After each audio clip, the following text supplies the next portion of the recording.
Hi folks, and welcome to today's video, 10 top tips for lasting recovery after a herniated disc. Now, my name's Colin. I brought myself back twice from an L5-S1 disc herniation, plus multiple other injuries throughout my body. And today I create a lot of great content for folks suffering with low back pain problems, such as sciatica nerve pain, bulging discs, herniated discs, lumbar stenosis, get themselves back on the road to pain-free living. So, without further ado, let's get into today's video.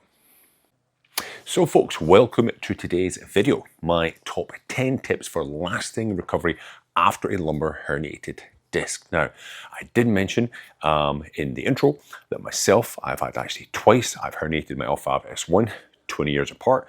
Last time was back in 2024, March of 2024. I am pretty much 100% recovered now. And the first time it happened, I was a lot younger. Recovery was a lot faster.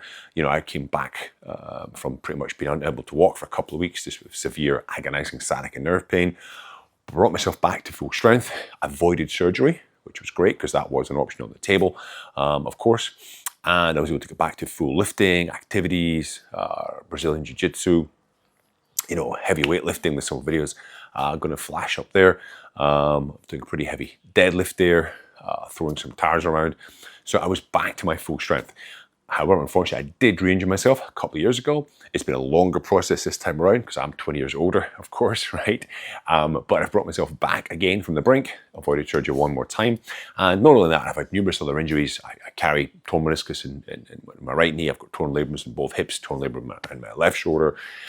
Various other ailments and issues that I've damaged over the years, been a very active person in many, many different activities and sports. But I brought myself back to being pain-free. Okay, and that's what I do now. I make a lot of great content for folks out there suffering with the same kind of problems, bring them back to being pain-free and being fully active once again. And along the way, I've learned many things, of course. My own history is back in, you know, strength conditioning, personal training, rehabilitation work, and obviously my own experiences I bring to the table as well. And there's a lot of things that I've discovered are really needed for long-lasting recovery. So let's jump in with tip number 1, okay? Which is going to be you need to keep moving. If you've just been diagnosed with a lumbar herniated disc, in the olden days, it's, bed rest, a week, 2 weeks, whatever. Nowadays, pretty much the research will say maximum 2 days bed rest. Try to move. Now, I don't mean go out and try to run a marathon, okay?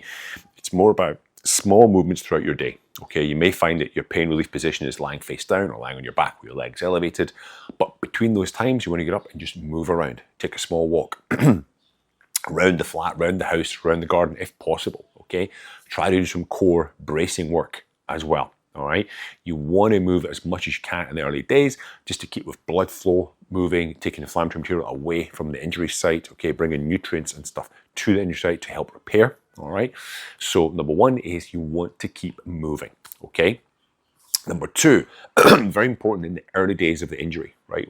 Typically, in the early days of the injury, most disc injuries, it's a posterior, what they call a posterior disc bulge. So the disc material is pushed backwards, okay? And it goes into the nerve, pushes on the nerve there, causes sciatica nerve pain, okay? So you tend to find when you flex the spine, okay, you're shifting the disc material backwards, which is where you have an already herniated bulging disc. It's pushing that material onto the nerve even more, okay?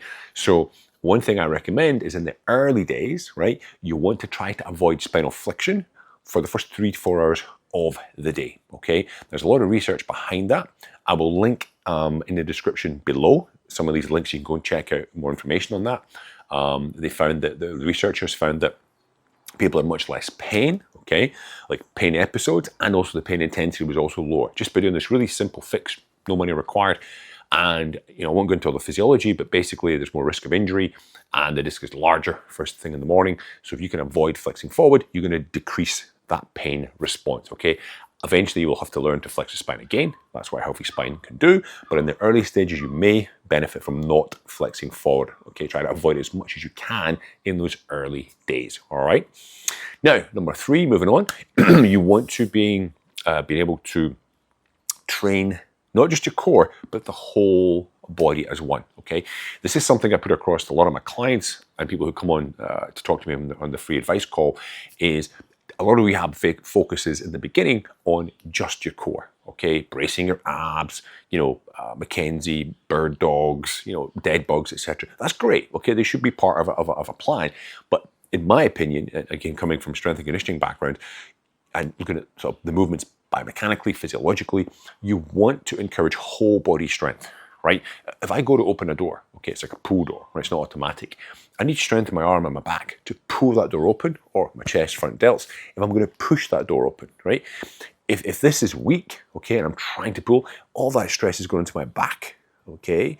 You have to strengthen the whole system, like one big chain, right? Because remember, you're only strong as your weakest link, okay? And where that weak point happens, there'll be stress occur, which will manifest more stress on the other parts of the body, and the resulting fact will be more stress on your injury, right? So I encourage, my programs are very much whole body, encompassing all the muscles, limbs, glutes, all limbs, right? Legs, glutes, upper body, as well as your core, right? A good rehab program should incorporate all those movements as one. And again, I'll link to a program down below. You can go and check that out, all right? Now, number 4, I find, which benefits a lot of my patients, a lot of clients, is decompression work. Now, this can take many different forms, okay? Lying on your back with your legs elevated, right, on a small stool against the wall is a basic form of decompression, all right? Hanging from a bar is what's called a passive form of decompression. I find, inverted, those like inverted chairs, okay, the decompression chairs, or the big fancy DRX 9000, when you lie there, it kind of pulls you apart like this. Those are all forms of decompression. Me personally, I prefer what is called the El Doigt method. The El Doigt was created by a man called Dr. Guy Voyer. He was a French osteopath, passed away a couple of years ago. I trained under him many years ago. And he developed a system of stretches called El Doigt, which was basically targeted decompression therapy. They work really well with most of my patients. I say 90% of people have a good response to them to relieve pain. It also helps with your posture. And I'll link in a separate video at the end of this video to one of the best ones for L5-S1 disc herniation. So keep watching. That'll pop up towards the end of this video, and go check that out. Okay, it's a very popular video, and it does bring a lot of relief for a lot of people. All right.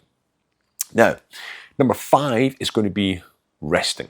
Okay, you want to take frequent breaks, right? So yes, I'm saying, keep moving, but you want to intersperse those movements with breaks. And when you do rest, so when you say you want to take a break, I don't just mean lie on the ground flat, okay? You want to elevate the legs a little bit. It's going to help with decompression. It's going to help to flatten the spine, okay? When you lie on the ground with your legs straight in front of you, there's a muscle called your iliopsoas, which pulls on your lower back from the top of your femur, okay? To effectively release and relax the lower back effectively, you want to elevate your legs, okay? So number 5, when you do rest intermittently, make sure the legs are elevated, all right? Now, number 6 is your sleeping position. This is a really big one with sciatica. People struggle to find the right positions to sleep in. Me personally, I did well with a pillow under my knees, okay, on my back, right? But some people prefer, depending on the site of the injury, which way the disc is bulging or herniated, they may prefer one side with the pillow under the knees. But again, I've got a separate video on that. It's going to pop up at the end of this one, okay? You can go and check out, which covers all the different sleeping positions, which can help you if you are coming back from a herniated disc. And one very important point on sleeping, try different beds. And if you don't have a bed to try, take the cushions off the couch, put them on the ground, and try that as well, okay? Because sometimes you may think your mattress is great, but you may find your spine prefers a slightly firmer one or a slightly more soft, okay? So a little tip for you there to try that out as well, all right? Now, another big one is number 7 is going to be stretching and mobilizing the hip area, okay? Why is this? So typically when you get injured, this happened to me especially, is when you get the sciatica nerve pain, the back pain, typically it's not always in the center, okay? And sciatica nerve pain is typically on one leg, sometimes both, but it's typically on one leg or the other, or one glute. And you tend to, your body will go into guarding mechanisms, trying to protect the injury site, and you'll start to tighten up, especially through the glutes and the hips, the hip flexors, etc. What that effectively does, it tends to, for most people, there'll be a twist of the pelvis, okay? So when they're walking now, it's not 50-50, it's like 60-40, and their stress is going up into the pelvis, up into the spine, which are not equal. And they, of course, are causing more stress on that injured area, on the disc, because you're not getting perfectly level and similar stresses going up. They're angled, okay? So it's very important to maintain some sort of mobility through the hips, okay? So you want to, some sort of stretching, some sort of like opening of the hip exercises. Now I know there's lots to choose from, but again, I'm going to link in the description to a specific video, one of mine, where I go over a number of stretches and mobility movements that will help you guys keep your hips mobile during this injury, okay? And also help you going into the future of your sort of ultimate recovery, all right? So you want to avoid that guarding if you can. It is a natural response for the body, but try to keep those hips mobile. Now, number 8, which kind of follows on from some of the stuff I've been talking about, is maintain good spine hygiene, okay? I mentioned before about trying to avoid flexing forward before noon, first sort of 3-4 hours of the day. Good spine hygiene is essentially, hip hinging, okay? Like keeping your spine nice and sort of stable there and hinging your hips backwards when you have to pick something up off the floor, put something in the dishwasher, etc. Doing daily tasks, okay? You've got to vacuum, you have to, do the dishes, do the laundry, whatever. And you have to understand how to, okay, move the body. Now, my website, my sort of system is called BASH, back pain, okay? And the B actually is an acronym. B stands for bracing, A, avoiding flexion before noon, S for support, and H for hip hinging. And it's basically encompassed around a lot of that kind of good spine hygiene as you're going through your recovery phase. Okay, and it's learning sort of how to pick stuff up off the floor and such. And I've got, again, a video, okay, it's going to basically be in the link in the description down below that you guys can check out, which is all about daily task guidance and how you can safely do various things whilst recovering from your herniated disc. Because what you want to do in the early stages is avoid picking the scab, okay? Try not to put as much stress on that area as possible. Try to lessen that stress, right? Because in the day, that's going to create the right environment for healing. As things progress and you get stronger and more mobile, yes, you can bring back in flexion, okay? But not in the early stages. If you want good long-term recovery, avoiding that in the early days will basically decrease your time to healing, all right? Now, number 9 is, it might shock a lot of people here, but it is prepare for surgery, okay? Now, typically for most disc herniations, disc bulges, they will treat you with, to begin with, conservative care, okay, which is essentially physiotherapy. And unless you've got, severe bladder problems, bowel problems, cauda equina, like really severe, like numbness, weakness in the legs, okay, you're probably going to be an emergency surgery candidate.